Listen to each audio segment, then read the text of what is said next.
Tuhan karena hari ini kita kembali bertemu tentunya karena bimbingan Tuhan. Seperti biasa kita sama-sama berdoa.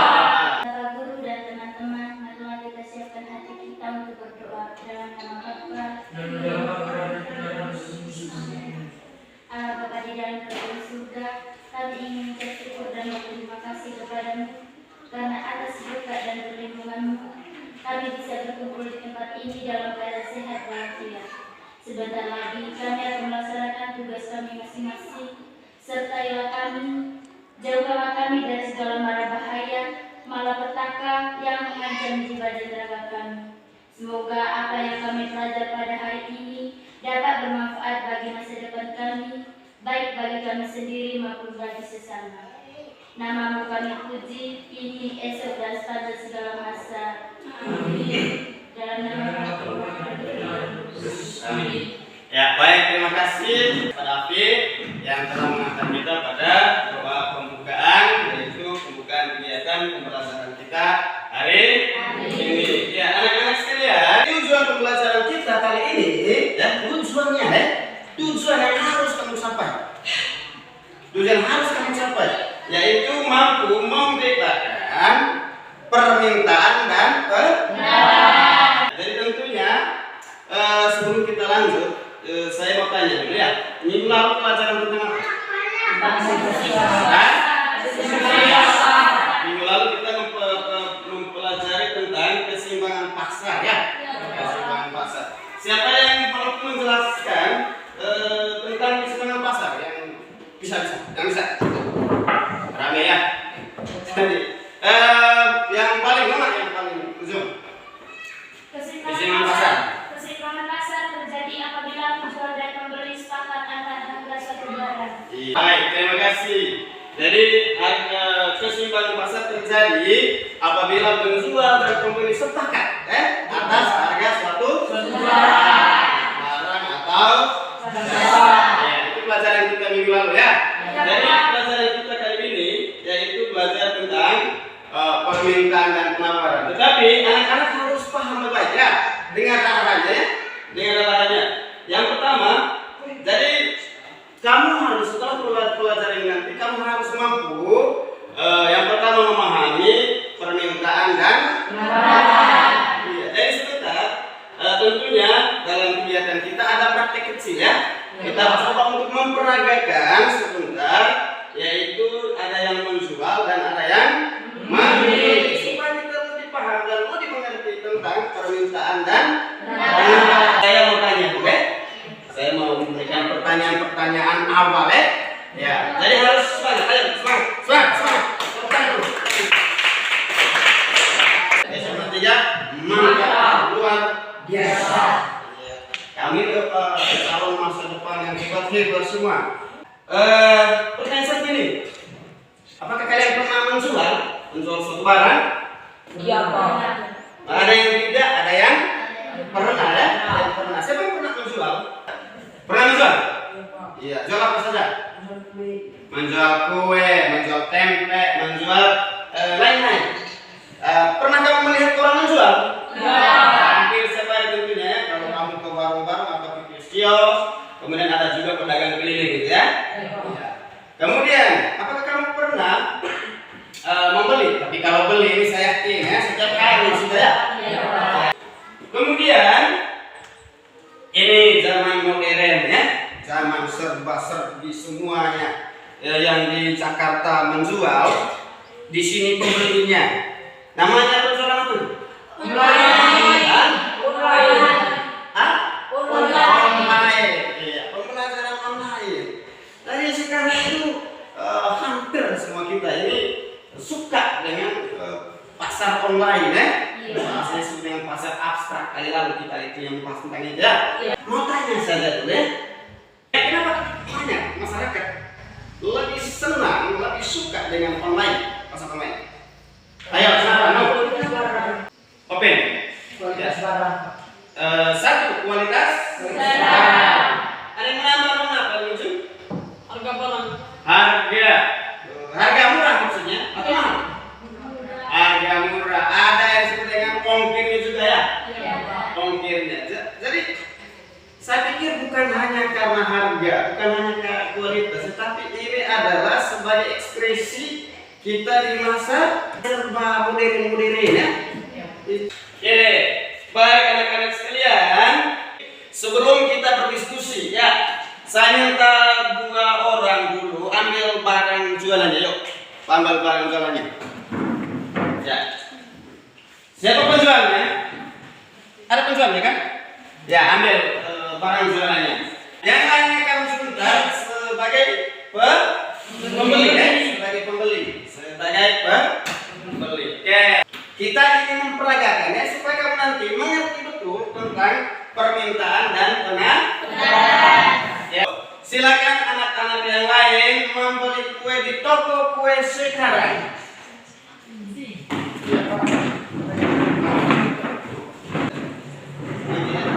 Oh, kita juga, saya juga beli. Sini.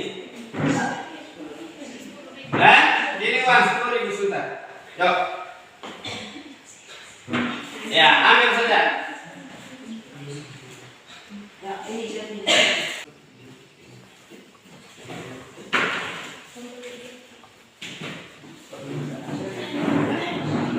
Oke, sudah. Ya, sudah memperagakan menjual dan membeli dengan baik. Sudah, Pak. Sudah bisa dipahami sudah? Sudah, Pak. Sekarang gilirannya kamu untuk berdiskusi ya. Ya, berdiskusi dalam kelompok masing-masing sambil mencicipi kuenya ya. Iya, Pak. Ya. Silakan.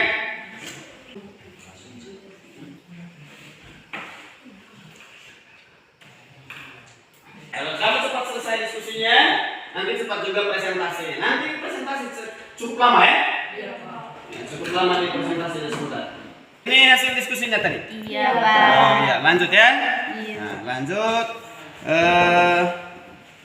Sudah sudah ya? Iya, Pak. Sudah amati gambar ini tadi. Oh, ada di depan ya. Iya. Lalu kamu punya mana? Grafik apa ini? Grafik. Oh, grafik penawarannya. Iya, nanti kalau teman kamu bertanya harus mampu menjelaskan ini ya. Ya, Pak. Harus mampu menjelaskan apa namanya? Kurva penawaran dengan asumsi apa kemarin itu? Ceteris paribus. Ceteris paribus. Ceteris paribus ya. Faktor lain selain harga dengan konstan. Intinya, apapun hasil diskusi kalian, kamu harus mampu mempresentasi dan harus mampu memberikan alasan kepada kelompok lain sebentar ya. Harus mampu memberikan alasan dengan jawaban-jawaban logis ya. Sudah? Sudah? Oke, baik. Sudah siap presentasi? Sudah, Pak. Kelompok B sudah siap presentasi? Sudah, Pak. Ini kita tepuk tangan. Isi material apa itu? Semangat. Harus semangat ya. Baik, kita berikan kesempatan kepada kelompok B duluan untuk mempresentasikan hasil diskusinya. Waktu dan kesempatan saya berikan. Baik, terima kasih atas waktu dan kesempatan yang telah diberikan kepada saya oleh saudari moderator. Baik, saya akan mempresentasikan hasil diskusi dari kelompok kami tentang permintaan. A. Permintaan. Yang pertama, pengertian permintaan. Permintaan adalah keseluruhan jumlah barang atau jasa yang bersedia diminta pada berbagai tingkat harga, waktu, dan tempat tertentu. Yang kedua, faktor-faktor yang mempengaruhi permintaan. Yang pertama, harga barang itu sendiri. Yang kedua, barang lain yang terkait. Yang ketiga, tingkat pendapatan. Yang keempat, selera masyarakat. Yang kelima, jumlah penduduk. Dan yang terakhir, prediksi konsumen tentang kondisi pada masa mendatang. Yang ketiga, jenis-jenis permintaan. Yang pertama, berdasarkan jumlah permintaan. Yang kedua, permintaan berdasarkan daya belinya. Yang keempat, hukum permintaan. adalah hukum yang menjelaskan tentang adanya hubungan yang bersifat negatif antara tingkat harga dengan jumlah barang yang diminta. Jadi hukum permintaan. Yang pertama, semakin turun tingkat harga, maka permintaan akan turun. Yang kedua, jika harga barang turun, maka permintaan akan naik. Yang kelima, fungsi permintaan. Hubungan antara harga dengan jumlah barang yang diminta bisa diketahui melalui fungsi. Jika Anda lihat kembali tentang hukum permintaan dalam ekonomi, fungsi ini akan menunjukkan harga barang dengan jumlah barang yang diminta, menunjukkan hubungan yang berlawanan atau berbanding terbalik.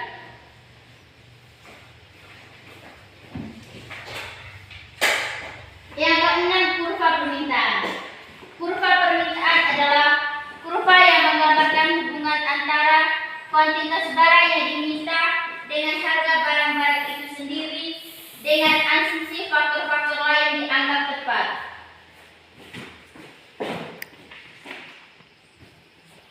Kurva permintaan Sari dan Zeda merupakan kurva permintaan individu, sedangkan kurva permintaan terbentuk dari jumlah horizontal. Itu saja materi dari kelompok kami. Selanjutnya sesi tanya jawab. Di sesi tanya jawab ini saya buka dengan satu sesi yang terdiri atas 3 penanya. Jika ada teman-teman yang ingin bertanya, waktu dan kesempatan saya berikan. Kepada saudari Erna, waktu dan kesempatan saya berikan. Lanjut. Baik, terima kasih atas waktu dan kesempatan yang telah diberikan oleh kelompok A kepada kelompok kami. Baik, saya perwakilan dari kelompok B ingin memberikan satu pertanyaan kepada kelompok A. Jelaskan hukum permintaan dan kurva permintaan. Baik, terima kasih atas waktu dan kesempatan yang telah diberikan kepada saya oleh saudari moderator. Saya akan mencoba menjawab pertanyaan yang diberikan oleh kelompok B kepada kelompok A.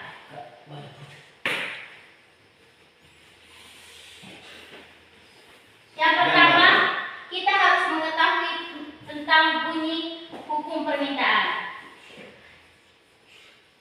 Jika harga barang naik, maka permintaan akan menjadi turun. Jangan lupa dia punya simbol. Sebaliknya, harga barang turun, maka permintaan akan menjadi naik.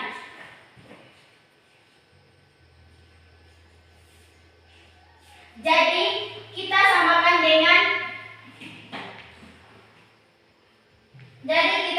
samakan dengan hukum berdasarkan praktek kecil kita tadi, yaitu tentang menjual kue. Ini adalah kurva tentang penjualan kue. Jika harga kue naik dari 100 menjadi 300, maka kue yang laku terjual sebanyak 2 biji. Dan jika sebaliknya, harga kue turun dari 300 menjadi 100, maka kue yang laku terjual bertambah menjadi 4. Jadi itu saja penjelasan yang saya menjelaskan. Bagaimana kelompok B, apakah sudah mengerti? Erna, apakah jawaban dari kelompok kami sudah diterima atau tidak? Baik, terima kasih atas penjelasan yang telah dipulangkan oleh saudari Afi. Baik, berdasarkan diskusi kami tadi bahwa kami sudah paham berkaitan dengan kurva dan hukum permintaan. Sekali lagi kami mengucapkan terima kasih. Penjelasan Afi tadi sangat detail ya. Sangat detail. Tadi katanya berdasarkan bunyi. Tetapi tadi ada berupa yaitu asumsinya. Ya, asumsinya tadi jangan lupa ya. Asumsinya tadi ceteris paribus. Itu. Ya, bisa itu nanti akan dipertanyakan atau ditanyakan lebih lanjut sebentar ya. Ya, lanjut. Jika ada lagi dari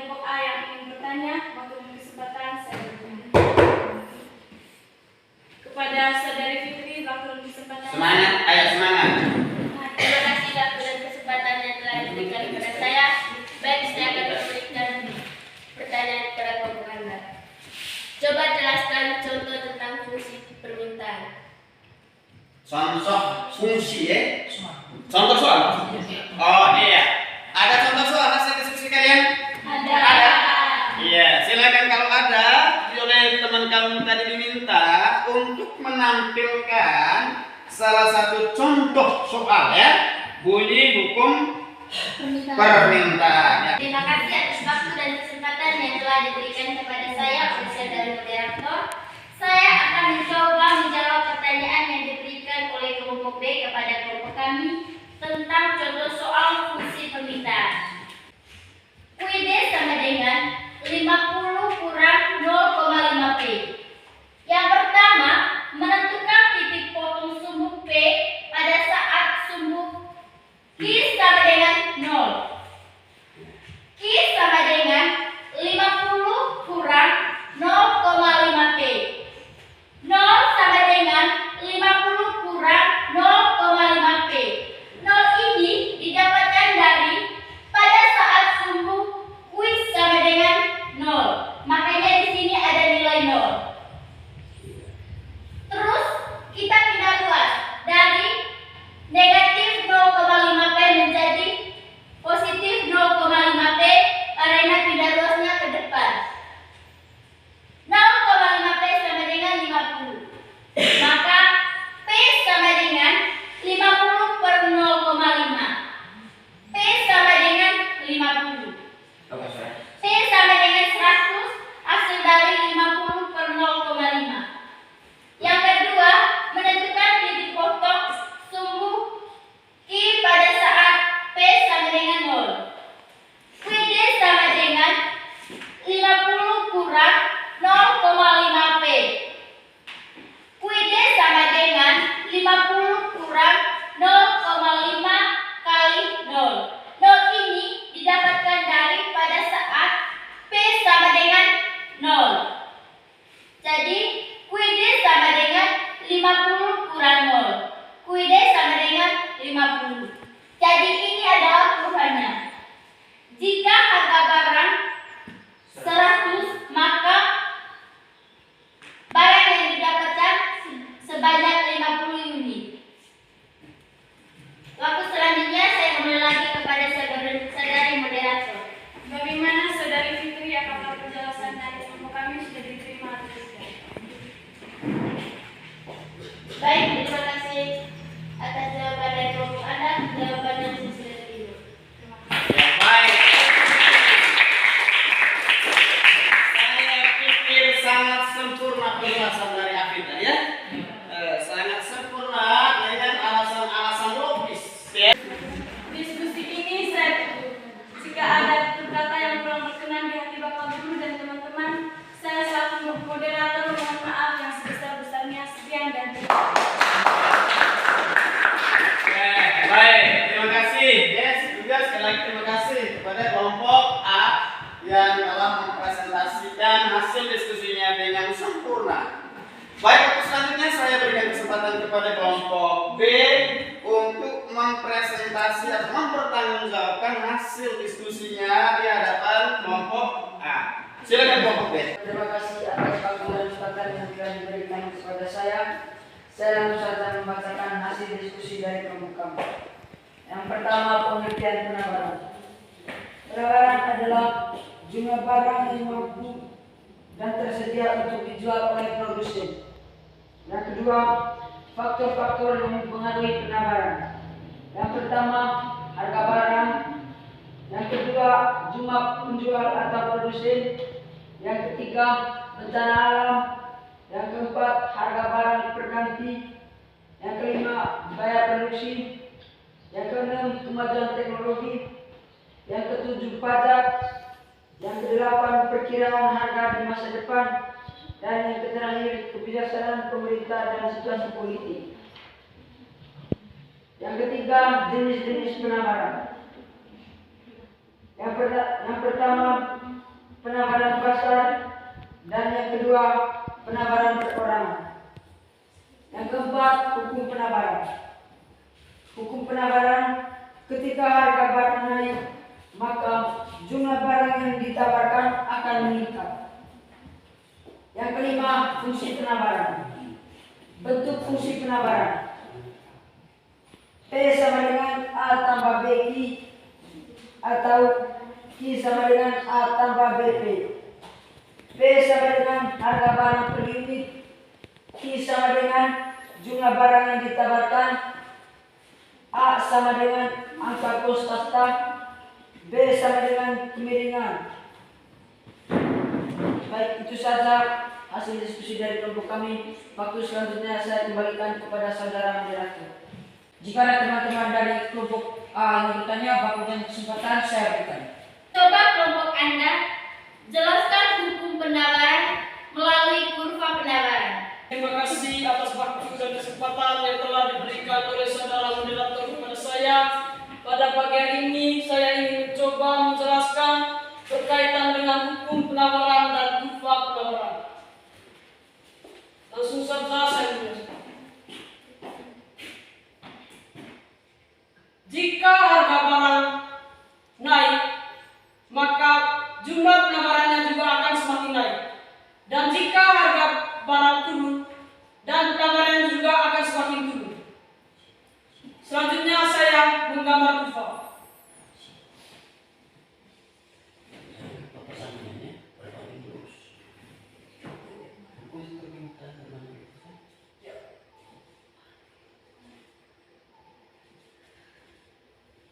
Jika harga barang 10.000, maka jumlah barang yang ditawarkan sebesar 1 unit.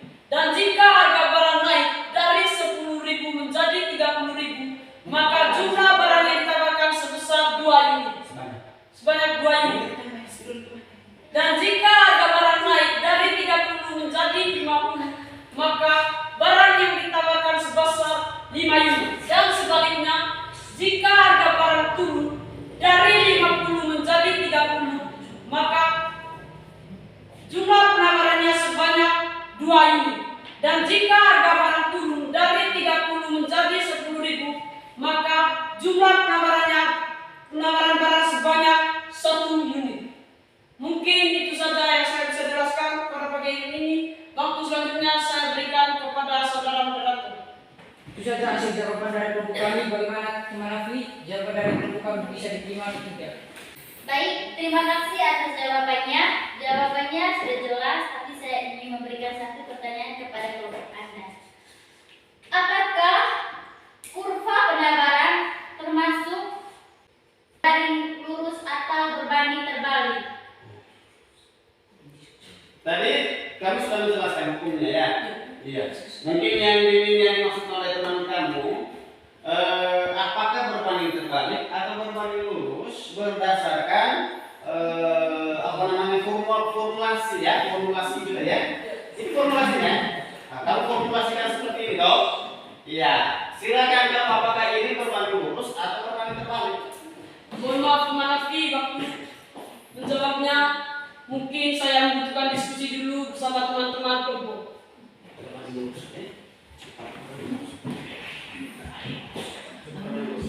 Jadi teman Rafli, jadi kurva yang hukumnya adalah berbanding lurus. Bagaimana teman Rafli? Jawaban dari kelompok kami bisa diterima atau tidak? Jawaban dari kelompok Anda saya sudah terima.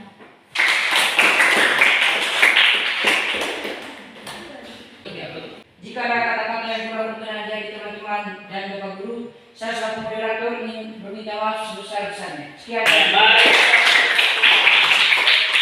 Sekali lagi saya menyampaikan terima kasih banyak kepada kamu anak-anak semua. Kamu sudah mempertanggungjawabkan hasil diskusi kamu dengan baik. Itu. Jadi sebelum kita lanjut, mohon kesediaan dari kelompok A atau kelompok B memberikan kesimpulan akhir ya. Memberikan kesimpulan akhir dari proses pembelajaran kita hari ini. Berdasarkan kajian literasi dan praktek kecil tadi, kami menyimpulkan bahwa permintaan identik sama dengan pembeli atau konsumen. kesimpulan dari penabaran identik dengan penjual. Ya, di penghujung pertemuan kita hari ini, setelah kami mengambil kesimpulan dari kelompok A juga dari kelompok B tadi, saya menambahkan ya. Yang pertama tadi dari kelompok A mengatakan bahwa permintaan identik dengan konsumen ya. Jadi di sini maksudnya apa yang telah kamu lakukan tadi, jika kamu ke pasar atau membeli suatu barang besok bahwa kamu sudah mengerti, oh saya ini melakukan permintaan atas suatu barang. Kemudian tadi hukum permintaan sangat jelas ya. Jika harga naik maka jumlah barang yang diminta berkurang. Kemudian jika harga turun maka jumlah barang yang diminta naik. Tadi sudah dijelaskan dalam dalam kurvanya ya. Sehingga asumsi yang digunakan di sini yaitu asumsi seteris balik. Lain selain harga dianggap konstan. Dianggap tetap. Mengerti? Iya. Baik, terima kasih banyak kepada anak-anak. Sekali lagi mari kita tepuk tangan. Baik anak-anak sekalian, sebelum kita tutup perjumpaan kita hari ini, saya harus bertanya dulu. Bagaimana kamu rasakan setelah pembelajaran ini? Atau setelah proses pembelajaran seperti apa? Apa perasaan kalian? Ayo. Senang. Senang. Kamu senang dengan pembelajaran tadi? Iya. Karena bisa berbicara. Hah? Bisa bertukar pikiran. Karena yang pertama bisa tukar pikiran. Ya, yang kedua, Mengetahui apa yang belum kita ketahui. ya mengetahui apa yang belum diketahui ya. Jadi mudah-mudahan gaya dan cara metode pembelajaran kita hari ini sama seperti metode-metode dari lalu akan membangkit semangat belajar anak-anak semua ya. Iya. Nanti kita akan buat kuesioner apakah metode-metode diskusi, metode kerja kelompok seperti ini kamu suka atau tidak. Terima kasih kepada anak-anak. Semoga rahmat Tuhan selalu mengalir dalam kehidupan kita setiap hari teristimewa pada hari ini. Supaya apa yang telah kita pelajari bersama mudah meresap dalam hati dan juga mampu kita aplikasikan dalam kehidupan nyata kita setiap hari, maka marilah kita sama-sama memohon berkat Tuhan dengan doa penutup. Satu orang pimpin doa. Bapak guru dan teman-teman marilah kita berdoa dalam nama Bapa, Allah Bapa di dalam kerajaan surga. Kami patut bersyukur dan berterima kasih kepadamu karena atas berkat dan perlindungan sehingga diskusi atau belajar mengajar pada pagi hari ini kami berjalan dengan lancar. Sebentar lagi kami akan pulang ke rumah kami masing-masing. Lindungilah kami semua, jauhkanlah kami semua dari segala mara bahaya yang mengancam jiwa dan raga kami. Namamu kami puji, kini, esok, dan sepanjang segala masa. Amin. Terima kasih. Iya, terima kasih. Terima kasih. Terima kasih. Iya. Terima kasih. Iya, selamat siang.